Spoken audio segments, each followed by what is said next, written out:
Welcome to lesson 11. The app works. We proved that across 10 lessons. Now it needs to be robust. Robust means when things go wrong, and they will, the user sees a human message, not a stuck trace.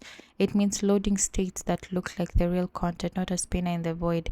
It means actions that feel instant even before the server confirms. So the lesson is the difference between an app that works and an app that feels professional. So no new providers, just purely enhancing what's already built. So we have 6 targeted improvements. The first two work together. A DIO error interceptor catches raw exceptions and converts them into structured app error objects with human messages. Third, a global error listener in the app router surfaces any provider error as a snack bar without duplicating the listener in every screen. Fourth, shimmer skeletons replacing the bland spinner in the product's grid. Fifth is the optimistic UI for add to cart. The cart updates instantly because it's local state, no server round trip needed. Then sixth is the automatic logout on 401. When the auth token expires, the interceptor handles it transparently. The DIO error interceptor is the most impactful single addition in this lesson. It's added to the interceptors list in DIO provider, which means every single network call in ShopWave passes through it. When any request fails, a socket exception for no internet, a 4141 expired token, or a 500 from the server, the interceptor catches a raw DIO error, classifies it, and rethrows a clean up error object with a user message string containing something a human can actually read. Providers don't change, they still catch errors, but now the error they catch is a structured app error with a ready to display message. The when method error handler just calls error.userMessage instead of error.toString.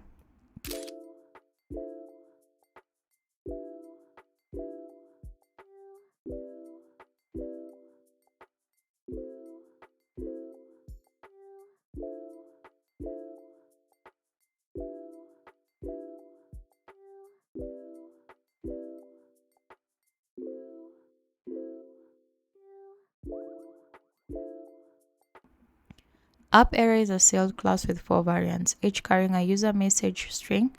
Network error covers connection failures, no internet, timeout, connection refused. Auth error covers 401 responses, either session expired, token invalid. Server error covers 500 level responses. Validation error covers 422 and bad request responses.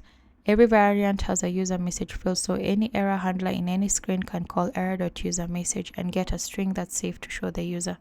The sealed class also enables switching on the variant. A 41 should call authProvider.logout method. A network error should show a retry option, and a validation error might need to highlight specific form fields.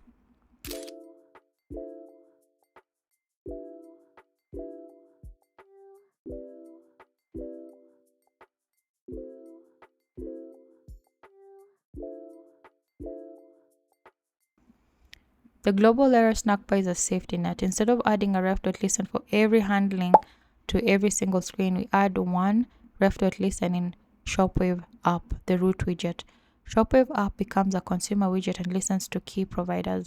The condition is precise, only show a snack bar when the previous state did not have an error, but the next state does.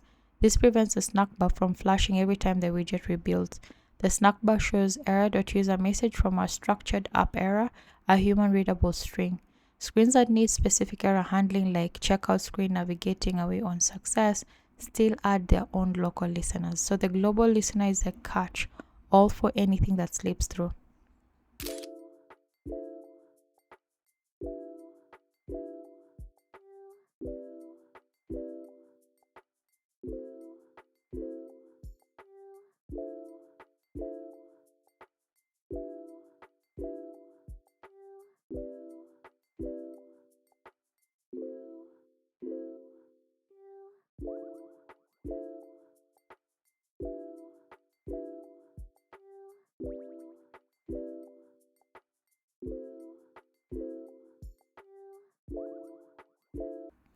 The 401 auto logout is perhaps the most elegant part of the interceptor. Without it, when a user's token expires mid-session, every API call returns 401 unauthorized, and every screen shows failed to load with no explanations. The user is confused and stuck. So with the interceptor, the moment any request returns 401, the interceptor detects it and calls the authProvider.logout method, which clears the token, resets all state to initial, and clears the cat. Go routers redirect fires, and the user finds themselves at the login screen with a snack bar that says your session expired, please log in again. Clean, transparent, and recoverable. Shimmer skeletons are one of the highest impact UX improvements in mobile apps. A spinner says something is loading but gives the user no information about what or how much. A shimmer skeleton says here is the shape of the content coming. The user can already mentally orient to the layout. So research consistently shows shimmer skeletons reduce perceived load time by 20 to 40%, even when the actual fetch time is identical. We've seen this even when loading a big app like YouTube. The implementation uses a shimmer package. Product card skeleton mirrors the product card layout with gray boxes. We show 6 of them in a grid view during the loading state. The shimmer.from_colors wrapper adds the sweeping highlight animation using warm cream tones that match the app palette. Now, the skeleton design principle is precision mirroring. Every element in the skeleton matches its real counterpart. The image placeholder is the same height as the cached network image. The category badge placeholder is the same width and height as a real chip. The name takes 2 lines of the same height. The price placeholder is the same horizontal space. The button placeholder is the same height and weight. When the real content arrives, the transition looks like a color swap, not a layout shift. Layout shifts are jarring. The goal is for the user to barely notice the transition from skeleton to real content. Optimistic UI means updating the interface immediately before the server confirms. For ShopWave's cart, we already have this without thinking about it because cart provider is local notifier provider state, not an API call. Tapping add to cart calls add item, which synchronously updates a dart list in the same frame, right? The badge updates in the same frame, no network, no wait, no spinner. This is the natural advantage of keeping non-persistent UI state in local Riverpod state. For actions that do require server round trip, say favoriting a provider, the optimistic pattern is update state immediately, fire the request asynchronously, and revert the state change only if the request fails. Show a snack bar for the failure, and then the user is instant in the happy path and recoverable in the failure path. So there are 2 retry strategies for 2 different situations. Manual retry is a ref.invalidate pattern we have used throughout the course.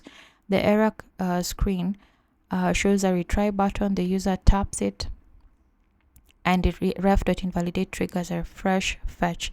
This is the right approach for network errors. The user knows they have lost connection, they fix it, they tap retry. Automatic retry with exponential backoff belongs in the DIO interceptor.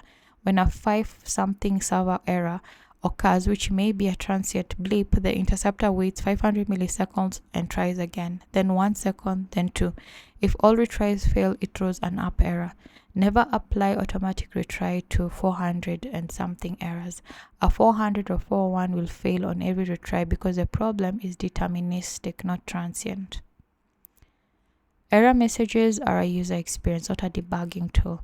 So the user who sees socket exception, failed host lookup, api.showwave.com, node name or server name provider or not known, blah, blah, blah, learns nothing. The user who says no internet connection, please check your network, understands both what happened and what to do about it. Our app error structure class ensures every error category maps to a user appropriate message. Network errors explain the connection problem. Auth errors explain the session and direct to login. Server errors are honest about uncertainty. Validation errors pass through the server specific message since the server knows exactly what validation rule was violated. Empty states are not edge cases. They are guaranteed to appear for every new user. The first time someone opens the cart, it's empty. The first time they view order history, there are no orders. How you handle these states says a great deal about the app's quality. A blank white screen with no content is confusing. The user doesn't know if something failed or if the screen is simply empty. A well-designed empty state has a relevant illustration, a plain language explanation of why it's empty, and an action that takes the user somewhere useful. Every empty state in ShopWave answers 2 questions. What happened and what should I do next?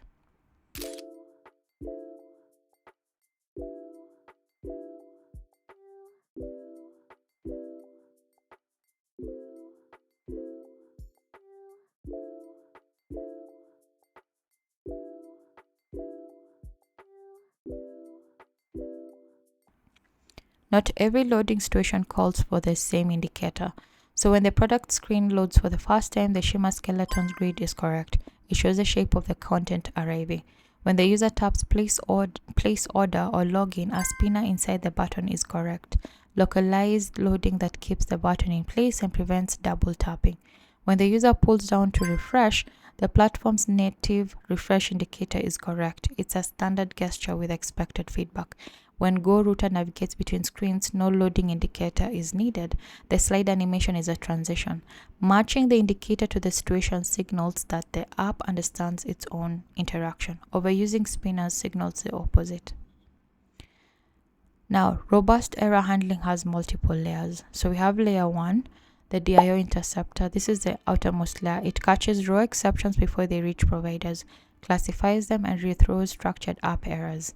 Layer 2, Riverpod's async value mechanism, which wraps any unhandled throw into a sync error automatically, preserving the error and stack trace for the UI layer. Layer 3 is the .when method error handler in each screen that renders the error in line with a retry option. Then layer 4, the global root listener, which is the safest net that catches any error without a specific screen handler and shows a brief snack bar. So most errors are caught at layer 1 or 3. Layers 2 and 4 ensue nothing is ever silently swallowed. Now lesson 11 is complete. We upgraded ShopWave from an app that works to an app that's robust. The DIO, error interceptor, and app error sealed class from a consistent error classification layer. The global error listener in the app root is a safety net for anything unhandled. Shimmer skeletons replace spinners in the products grid. The cart was already optimistic because it's local state. For one, responses trigger automatic logout and redirect. Retry strategies match the error type. Error messages speak to user in human language, and the empty states are intentional and actionable, and loading indicators match their context. So one lesson away from complete.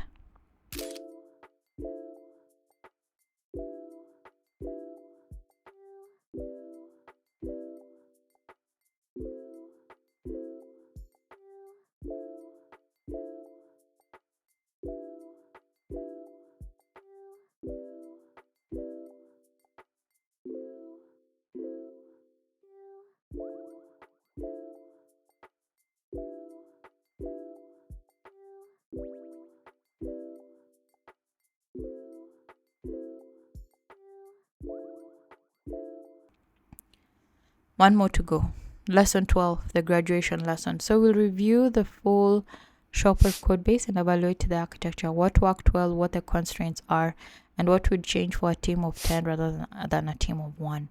We'll write proper unit tests for cart notify and order notify using ProviderContainer with mocks, putting into practice what we covered in lesson 9's testability section.